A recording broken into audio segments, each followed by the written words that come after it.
espiritualidade no mundo do trabalho, o nosso fórum Segunda Opinião, Fórum de Reflexão Bíblica e Teológica da Igreja Batista de Água Branca. Este é o nosso 5º encontro e o nosso tema para essa noite é possível ser espiritual no mundo do trabalho?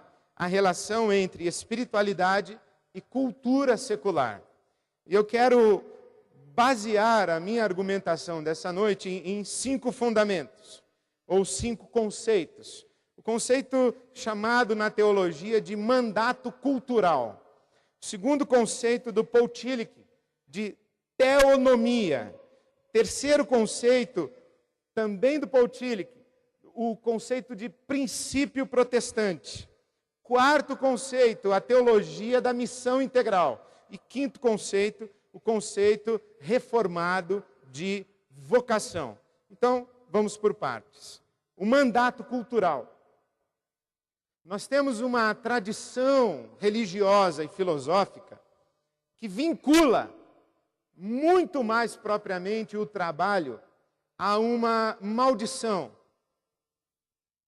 O trabalho é uma coisa ruim. O trabalho é um mal necessário. Parece que isso está no imaginário popular. O trabalho não é uma bênção, o trabalho é uma maldição.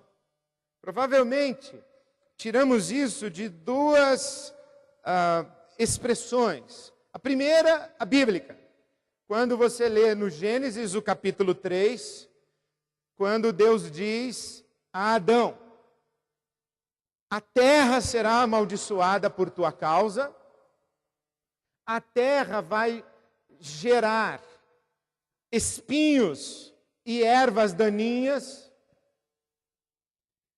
e com o suor do rosto você vai comer o seu pão. Você vai ter que suar para tirar da terra o seu alimento. Essa fala de que você vai sofrer para conseguir sobreviver, faz com que a gente associe trabalho com sofrimento, trabalho com maldição. E também a origem latina do termo trabalho, que é tripalium, um instrumento romano de tortura. Então, aquilo que era identificado na cultura romana como um instrumento de tortura, deu origem à nossa palavra trabalho. O tripalium romano virou a nossa palavra trabalho. De modo que não é de se estranhar que para essa construção teológica de o trabalho é uma maldição e a etimologia da palavra trabalho é tripalium, que as pessoas acreditem que na segunda-feira elas começam a ser torturadas e são torturadas até sexta-feira ou sábado, com um descanso mais ou menos assim no domingo. Então essa noção negativa do trabalho, ela precisa ser revista. E para revermos essa noção negativa do trabalho, nós temos o que a teologia chama de mandato cultural. Em Gênesis capítulo 3, 17 a 19, está essa fala da maldição do trabalho. Mas o trabalho não aparece no Gênesis apenas no capítulo 3. Ele aparece bem antes. Ele aparece no capítulo 1, os versos 26 a 28, quando Deus, na economia da Trindade, diz: façamos o homem à nossa imagem, à nossa semelhança, e domine ele sobre todos os animais. E Deus então dá a ordem, que é essa expressão que a teologia vai chamar de mandato cultural. Multipliquem-se e sujeitem a terra. Encham a terra, povoem a terra e sujeitem a terra. Essa ideia de que assim como o universo físico foi ordenado por Deus, a lua, o sol, a terra, dentro da cosmologia do Gênesis, a lua, o sol, a terra, as estrelas, noite, dia, as estações, os movimentos dos astros no céu, esse universo físico foi ordenado por Deus. Mas o universo social na terra é uma responsabilidade humana. É isso que se chama de mandato cultural. Povoar a terra e sujeitar a criação. De modo que o ser humano é visto como um coparticipante com Deus na gestão da sua criação. É isso que é o mandato cultural. E Gênesis 2,15 diz que Deus criou homem e mulher e os colocou num jardim para cultivar o jardim, para cuidar do jardim. Então havia trabalho antes daquela maldição de suar a camisa para conseguir comer o pão de cada dia. Então havia um trabalho. O trabalho primeiro no sentido de povoar a terra e fazer a construção da sociedade que está povoando essa terra. E esse processo seria semelhante a trabalhar em um jardim. E nós teríamos flores e frutos. Mas depois que o homem, no capítulo 3 do Gênesis, rompe com o seu Criador e reivindica a sua autonomia em relação ao seu Criador, a terra não é mais um jardim cujo produto é flores e frutos, mas agora a terra é amaldiçoada e o seu produto é cardos e espinhos, ervas daninhas. E é por causa desse ambiente hostil que nós suamos o nosso rosto. Mas no projeto, ou no propósito original de Deus, o trabalho seria uma parceria com Deus para a ordenação de sua criação. É isso que é o mandato cultural. O trabalho precisa ser visto não a partir de Gênesis 3, mas a partir de Gênesis 1, 26 a 28 e Gênesis 2, 15. E aí nós resgatamos o sentido de trabalho. Segundo, esse conceito do Paul Tillich de teonomia. Lembre-se que Paul Tillich escreve na Europa pós-Primeira Guerra. A fase mais produtiva de Paul Tillich é a partir de 35, quando ele vai da Alemanha para os Estados Unidos e se baseia na Universidade de Nova York, e ele começa a responder ao existencialismo e ao modernismo que está varrendo a Europa. Então, por exemplo, Paul Tillich tem um livro chamado Coragem de Ser, que é uma resposta que ele dá a Jean-Paul Sartre, o livro dele, O Ser e o Nada. Então o Tillich vai pegar uma Europa moderna, chamada secularizada. Uma Europa que deu as costas para Deus e que reivindica a autonomia. Autonomia é essa palavra composta. Nomos é lei. Autônomos, aquele que tem a lei em si mesmo. Hétero é outro, aquele que tem a lei em outro. Então o Paul Tillich diz o seguinte, que a Europa está tensionada na modernidade, entre a autonomia e a heteronomia. A autonomia da ciência e da secularização. O que é secularização? É o processo de tirar Deus do cenário de debate e da arena de construção do mundo social. Deus está fora. O ser humano é a medida de todas as coisas, ele é o centro de todas as coisas, então o ser humano reivindica a sua autonomia. E ao mesmo tempo existe a heteronomia, que é o quê? A religião. A religião está dizendo, temos que fazer o que Deus manda, mas a lei está em Deus, não está no homem. O Tillich vai dizer o seguinte, nem a autonomia, nem a heteronomia, nós vamos ficar com a teonomia. E ele diz o seguinte, que a teonomia é como se a lei tem origem em Deus, mas ela encontra eco no coração humano.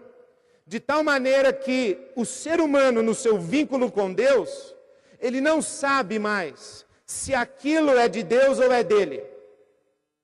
Até porque ele, ser humano criado à imagem e semelhança de Deus, esse entranhamento entre o divino e o humano, fazem com que este ser humano sustentado, vinculado, afetado, soprado por Deus, ele coopere com Deus.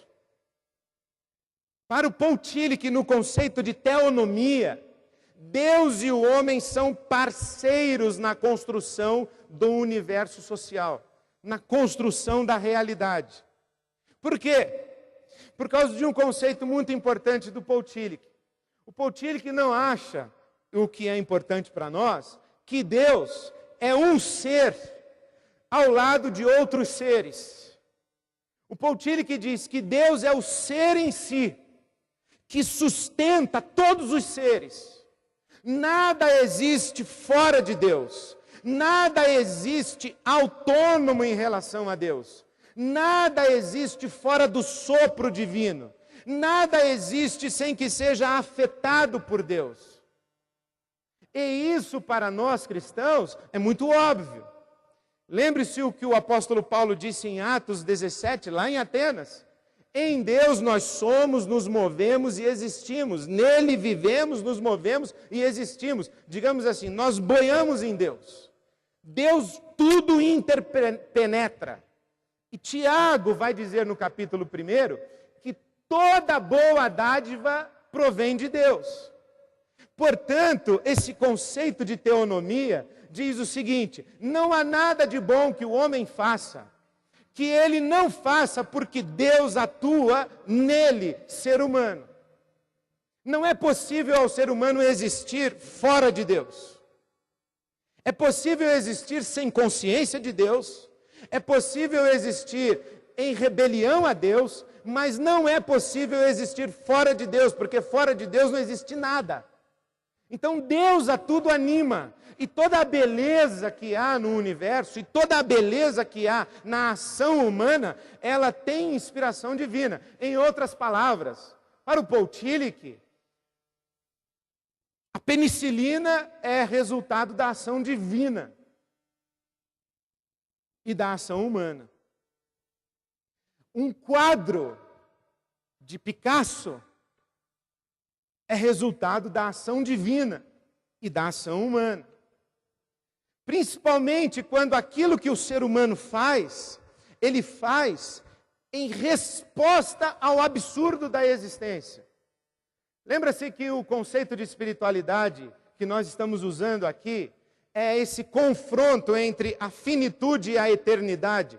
Quando o ser humano chega no finito e percebe que existe uma transcendência, aqui ele descobre a sua espiritualidade. Quando ele percebe o absurdo do finito e se abre para o infinito, quando ele olha para a realidade, ele diz assim: isso não é admissível.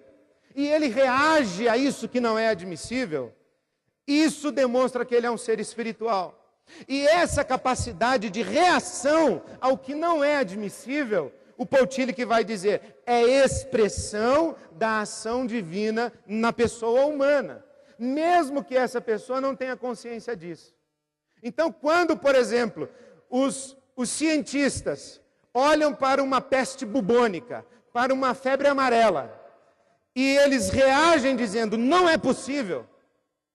Quando a ciência busca o que nós estamos chamando de progresso, esse desenvolvimento, exemplo simples, a estatística dizia que a expectativa de vida de um ser humano em 1940 não passava de 35 anos. Hoje, nós já começamos a ouvir mais e mais que tem gente vivendo mais de 100. E a população está não apenas envelhecendo, mas ganhando longevidade. O Tillich está dizendo, olha, isso não veio nem do inferno e nem do finito. É uma expressão de Deus. E eu já falei aqui, e repito, Quando o poeta olha para a seca do Nordeste e diz: quando olhei a terra ardendo, qual fogueira de São João, eu perguntei a Deus do céu, por que tamanha judiação? O Paul Tillich vai dizer: isso é espiritual. Essa poesia é cheia de espiritualidade. Por quê? Porque se rebela contra aquilo que não deve ser, que não pode ser, e que não podemos admitir que seja. E tudo que nós fazemos em resposta ao que não podemos admitir no mundo é resultado desta ação de Deus na pessoa humana. Eu acho isso extraordinário, eu acho isso lindo. Por exemplo, o Paul Tillich vai dizer o seguinte, que toda ação revolucionária é uma ação espiritual. Todo ato de rebeldia contra a injustiça é uma ação espiritual. Os métodos da revolução a gente discute, mas o fato de um sujeito perceber a mortalidade infantil, perceber a exploração do trabalhador, perceber a injustiça da estrutura social, perceber o abismo social e econômico que existe na sua terra e se rebelar contra isso, isso é um ato extremamente espiritual. Porque nenhum ser humano pode se conformar com criança morrendo, com pobre sendo explorado e com gente morrendo de fome. Então isso é espiritual. Conta-se, por exemplo, não sei se é verdade, que o Picasso, quando pintou o Guernica, que é aquele quadro todo recortado, estilo Picasso, que é o cenário da guerra, dos corpos mutilados, que ele está olhando para o seu quadro e atrás dele 2 generais. E os generais perguntam a ele: quem fez essa porcaria? Ao que o Pablo Picasso teria respondido: os senhores fizeram, eu só pintei. Os senhores fizeram, eu só retratei. E retratei porque é inadmissível que alguém não registre essa barbaridade. E registrei essa barbaridade para que ela não se repita. Então o Tillich vai dizer, isso é um ato espiritual. Isso é Deus e o homem agindo. Quando o homem, quando o ser humano, quando a pessoa humana faz o que deve fazer, é porque Deus agiu nela. É porque ela recebeu de Deus a inspiração e Deus é a sua fonte para que ela o tivesse feito. Esse é o princípio de teonomia. Terceiro conceito do Tillich é o conceito de princípio protestante. E aqui ele vai fazer uma distinção entre o que ele chama de substância católica e princípio protestante. Na substância católica, Deus se faz presente nos elementos próprios da religião. No templo, no clero, nos sacramentos, na Bíblia, na missa, na Eucaristia. Deus se faz presente, se materializa no terço, na hierarquia da igreja, nos lugares sagrados de romaria, na vela acesa. E se você tirar o templo, o clero, se você tirar a vela, se você tirar o local de romaria, se você tirar a romaria, se você tirar o sacramento, Deus cai no vazio. Se você tirar a religião, Deus cai no vazio. O Tillich vai dizer que o princípio protestante é quase o oposto. No princípio protestante, todas as divisões claras entre sagrado e secularizado devem ser eliminadas, mediante o reconhecimento de um poder transcendente que se faz presente tanto na cultura como na religião. O Tillich vai dizer que o sagrado, o divino, que Deus não se manifesta apenas no ambiente religioso, mas ele se manifesta numa mulher que está alfabetizando crianças no sertão. Ele se manifesta na obra de Beethoven. Ele se manifesta na pesquisa científica. ele se manifesta na ação política. Não é a religião, não é o espaço da manifestação do divino. Inclusive, o Paul Tillich, ele dizia que o espaço religioso estava tão contaminado que seria mais fácil encontrar Deus fora do espaço religioso do que dentro dele. Porque o Tillich não considerava que o espaço religioso tivesse a exclusividade da relação com o sagrado. Então ele vai dizer que Deus se manifesta na cultura, porque toda a produção cultural é uma resposta humana ao mandato cultural, é uma resposta humana ao que não deve ser na direção de fazer que seja. 4. A teologia da missão integral. E eu queria que você prestasse atenção nisso. O apóstolo Paulo escreve aos Efésios, capítulo 1, que Deus o Pai ressuscitou Jesus Cristo dentre os mortos e fez de Jesus cabeça, isto é, autoridade sobre todas as coisas. Mas para que Jesus seja autoridade, Jesus Cristo seja autoridade sobre todas as coisas, Ele é autoridade sobre a igreja. E nesse sentido, o princípio, o conceito de missão integral, diz que Jesus Cristo é Senhor de direito sobre tudo e todos, mas Ele não é Senhor de fato sobre tudo e sobre todos. E que a missão da igreja é agir no mundo, isto é, a missão daqueles que conscientemente reconhecem, invocam e se submetem à autoridade de Jesus Cristo, é agir sobre todas as coisas para que Jesus seja sobre todas as coisas Senhor de direito e de fato. Digamos assim, que a igreja deve agir para que Jesus seja Senhor de fato sobre tudo quanto Ele é Senhor de direito. Em outras palavras, toda a prata e todo o ouro, diz a Bíblia Sagrada, pertencem a Deus. De direito, mas não de fato.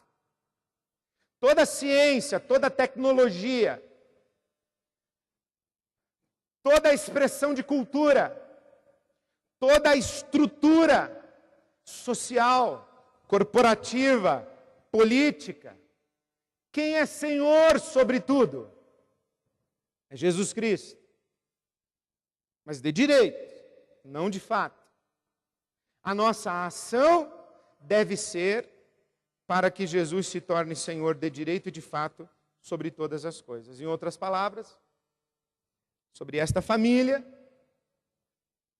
cujo pai é alcoólatra, espanca sua mulher e seus filhos, alguém precisa chegar lá e dizer: Senhor, o verdadeiro dono dessa casa não é o Senhor, é Jesus Cristo, e não é legítimo que o Senhor trate essa casa, a sua esposa e os seus filhos dessa maneira.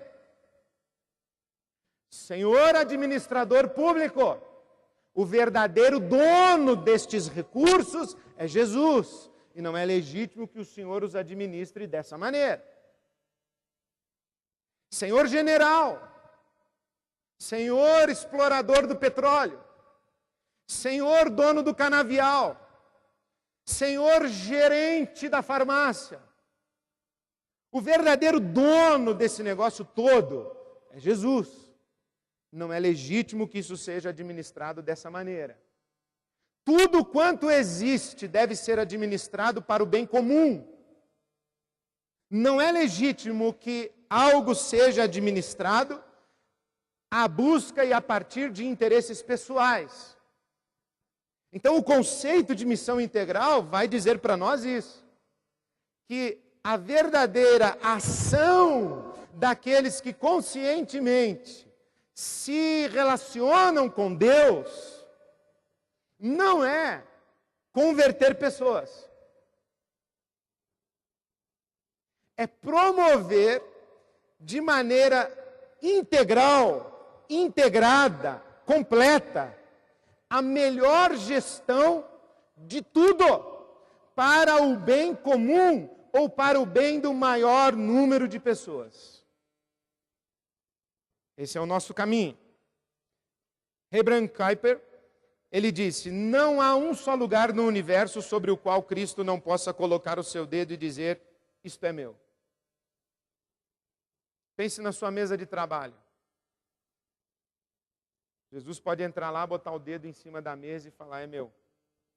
Pense no dinheiro na sua poupança e na sua conta corrente. Jesus vai lá e põe o dedo: é meu. Pense no seu corpo: é meu. Pense no seu conhecimento: é meu. Pense na sua educação, no seu diploma: é meu. Pense no seu treinamento: é meu. Quem deu a você a autorização de usar como se fosse seu? Esse é o conceito que está por trás. Esse camarada, um holandês reformador extraordinário. E por último, o conceito de vocação. Romanos capítulo 13, os versículos de 1 a 7. Muito interessante como o Novo Testamento vai tratar essa questão. O apóstolo Paulo está falando aqui em Romanos 13 das autoridades civis. E ele diz que a autoridade civil é sacerdote de Deus para promover o bem, coibir o mal, promover a justiça e usar a espada para conter a injustiça. Primeira carta aos Coríntios, o apóstolo Paulo, capítulo 10, 31, diz assim: seja comer, seja beber, ou qualquer outra coisa fazer, faça tudo para a glória de Deus. Colossenses capítulo 3, os versos 22 a 24. O apóstolo Paulo encoraja, adverte, instrui a todo trabalhador que trabalhe com a consciência de que está servindo a Jesus Cristo e não ao seu patrão. De modo que, com a reforma protestante, houve um resgate do conceito de vocação. Martinho Lutero chega a dizer que uma mulher lavando as suas panelas, ela pode, mediante sua atitude, seu coração e sua consciência, superar em santidade todos os monges e todas as freiras do mundo. Por quê? Porque vocação, dentro desse conceito da reforma protestante, não é algo para clérigo. Vocação é a ação em resposta ao mandato cultural, encher a terra e sujeitar a terra, construir uma sociedade de bem comum, de justiça e paz. Tudo quanto nós fazemos, cooperando para que isso aconteça, é tão sagrado quanto lá em 1595 se considerava sagrado o padre ou pároco que oficiava a missa. Dar aula de matemática, explorar uma mina de carvão, organizar trabalhadores em sindicato, levantar prédios e pontes, colocar ar-condicionado na escola, tudo isso é expressão do mandato cultural. Tornar esse mundo habitável e para o bem comum. da raça humana. Portanto, eu queria terminar dizendo-lhes que Jesus, na minha opinião, não era nada ou quase nada religioso, mas era muito espiritual. E nós, com esse exercício dessa noite, o que é que pretendo sugerir a você como base para a nossa conversa de daqui a pouco? É que o nosso raciocínio, em geral, é o seguinte: eu tenho o meu trabalho secular. O que é que eu posso fazer para tornar esse trabalho interessante para Deus?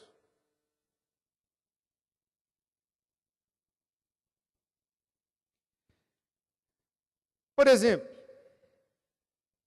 eu sou dentista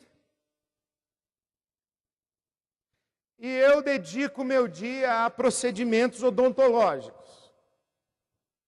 O que é que eu posso fazer enquanto desenvolvo a prática da odontologia para que esse trabalho interesse para Deus?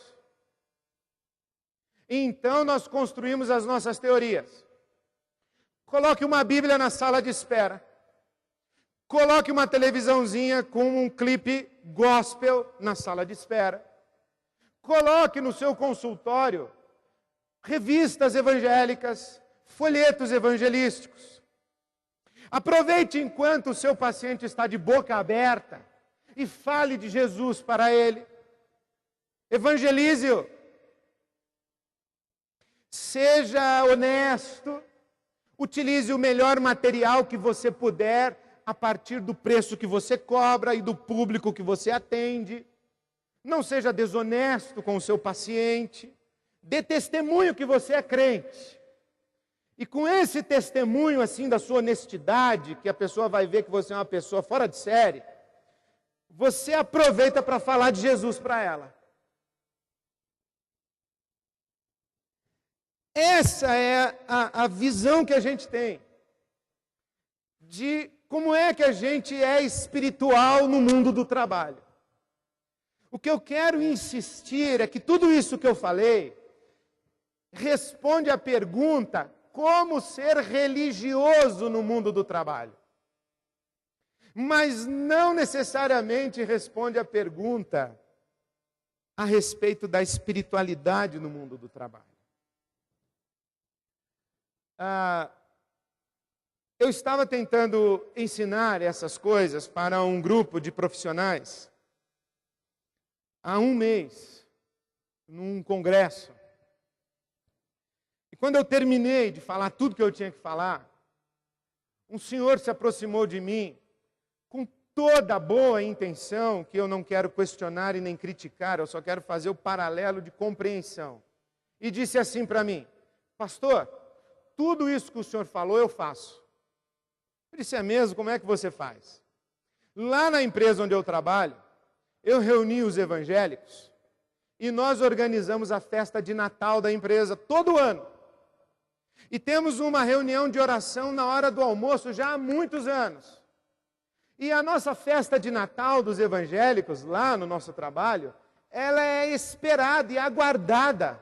E os diretores da empresa me chamam e dizem: e esse ano vocês evangélicos não vão organizar a festa de Natal? E eu falei: que bom, meu irmão. Deus te abençoe, abençoe a sua festa de Natal, abençoe o seu grupo de oração. E não falei, não era bem o que eu queria falar, mas falei com honestidade. Eu desejo mesmo que Deus abençoe a festa de Natal, o grupo de oração, a reunião dos evangélicos dentro da empresa, mas não é isso que nós estamos falando aqui.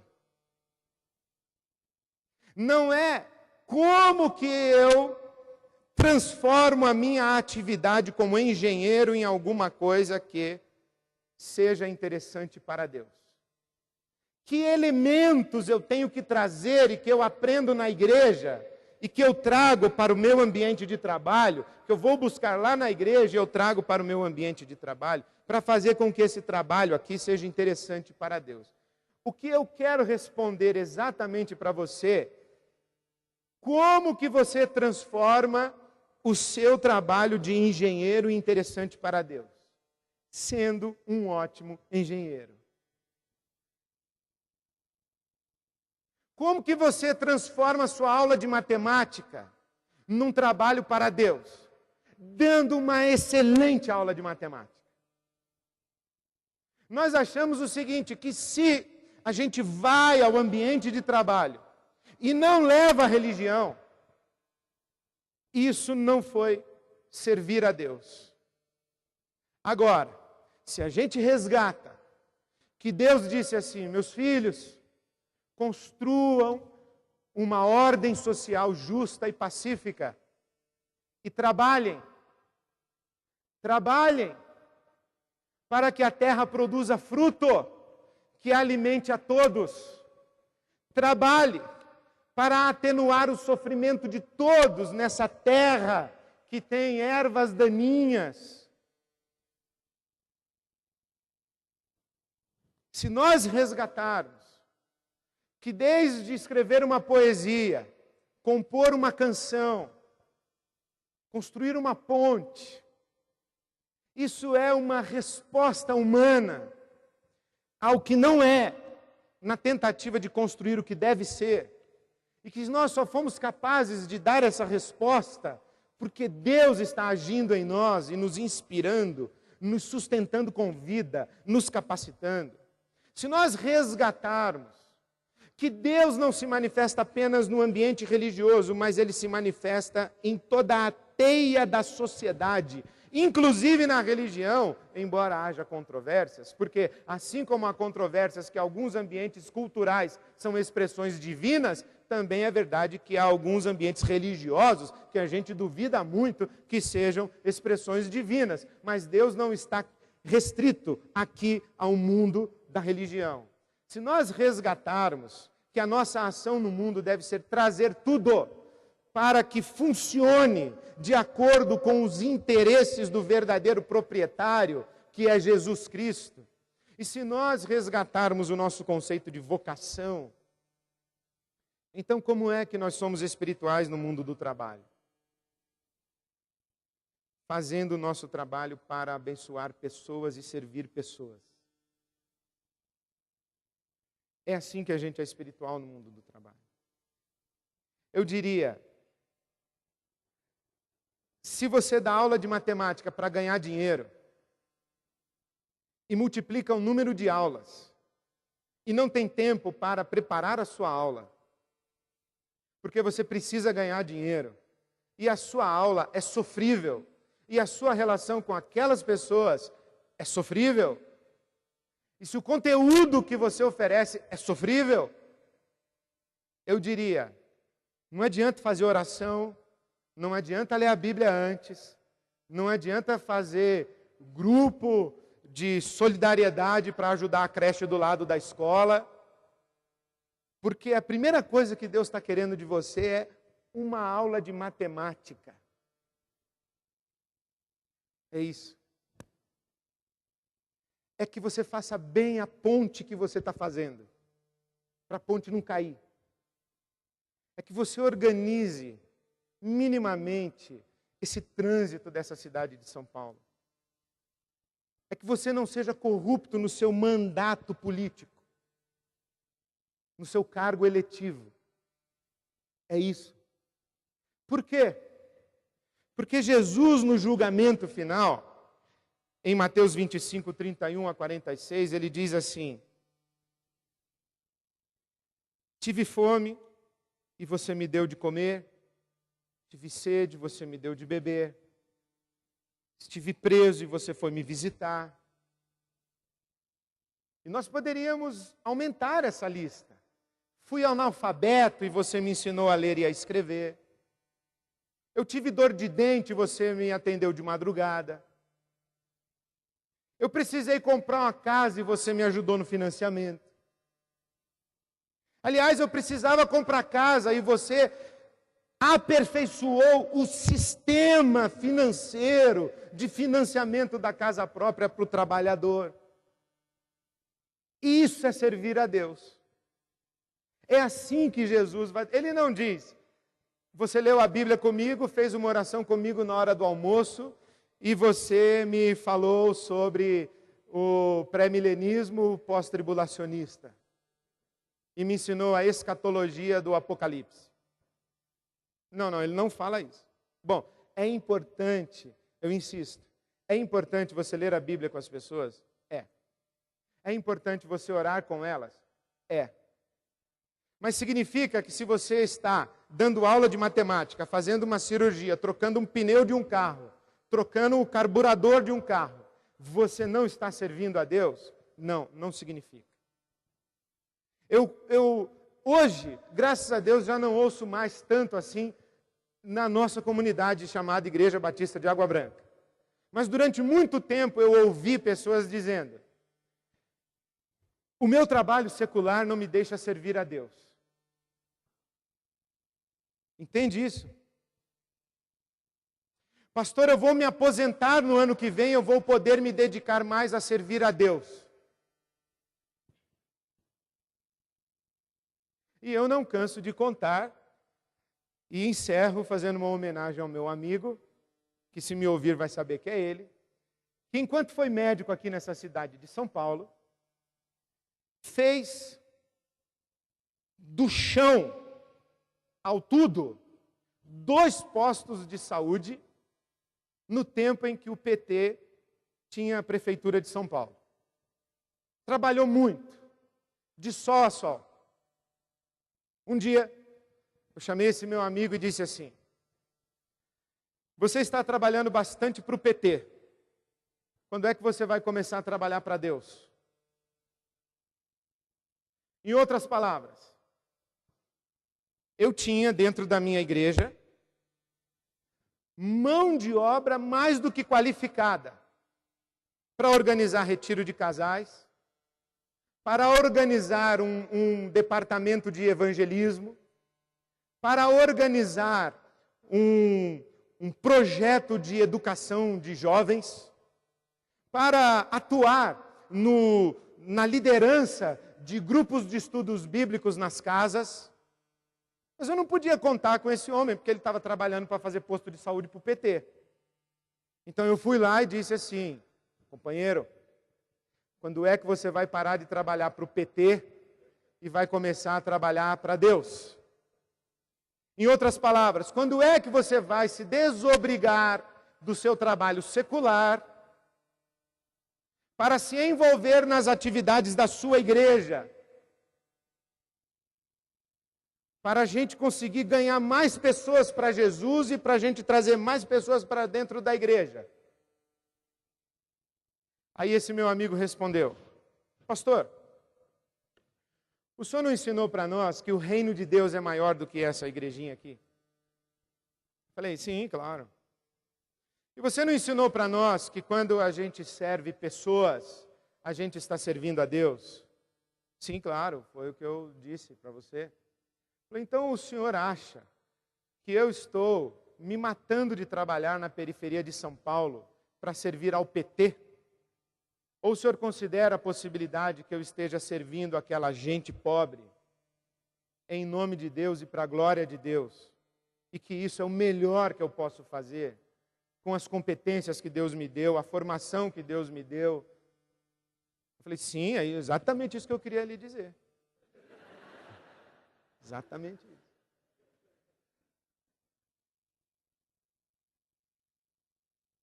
Agora, pasmem os senhores. Há pouco mais de um mês, menos de um mês, aquele congresso lá que eu falei, quando eu acabei de falar essas coisas, eu fui rodeado de pessoas que me disseram: o meu pastor não pode ouvir essa fita e assistir esse DVD aí não, porque ele vai te pegar. Você está esvaziando a igreja. Você está conspirando contra a igreja. Nunca me ensinaram isso. E, infelizmente, pode ser verdade. Porque na nossa cabeça, servir a Deus é algo que a gente faz na igreja e dentro do espaço religioso. O que nós precisamos é resgatar que o que é espiritual no seu trabalho? O seu trabalho. É o seu trabalho. É muito mais o como você faz do que o que você faz. Até porque, como disse Martinho Lutero, de fato, uma senhora lavando as suas panelas pode superar em muito, em santidade, a ação de muitos pastores, bispos, apóstolos, monges e freiras do mundo inteiro. Porque quando a gente está trabalhando para colocar ordem no caos, servindo pessoas como quem serve a Jesus Cristo, e servindo a Jesus Cristo, servindo pessoas, nós estamos trabalhando para Deus. É possível que eu esteja aqui a lhes compartilhar estas coisas trabalhando para mim mesmo.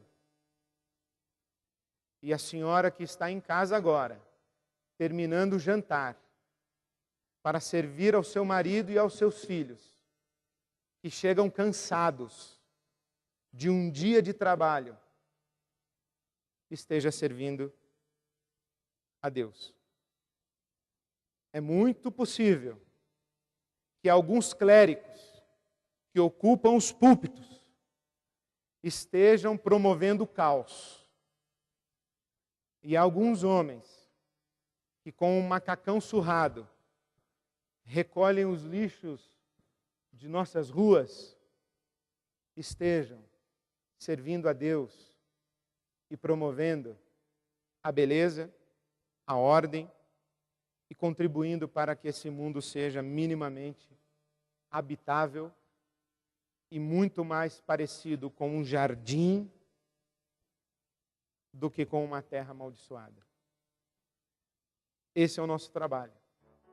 É assim que a gente é espiritual no mundo do trabalho.